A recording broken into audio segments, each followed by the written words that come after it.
ليه القطط بتختفي في عيد الأضحى؟ وليه الظاهرة دي بتحصل كل سنة مع نفس التوقيت؟ هل الموضوع ليه علاقة بالخوف من الدماء؟ ولا في سر تاني محدش واخد باله منه؟ القطط فعلا بتقل بشكل غريب في الشوارع وقت الذبح، لكن مش بس كده، في تفسير بيجمع بين سلوك الحيوان والبيئة اللي حواليه. طيب هل القطط بتشم ريحة الدم وتهرب؟ ولا هي بتتوقع الخطر قبل ما يحصل؟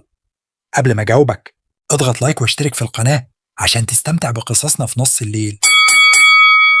العلماء بيأكدوا إن القطط عندها حاسة شم قوية جدا، ولما بتشم الدم بكميات كبيرة مع أصوات الذبح والزحمة بتعتبر المكان خطر وبتجري بعيد تدور على مكان فيه أمن.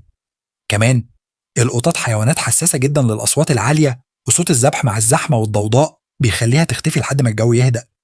يعني باختصار، القطط مش بتختفي صدفة، هي بتعمل كده عشان تحمي نفسها. اكتبوا في التعليقات عايزين الفيديو الجاي يكون عن إيه.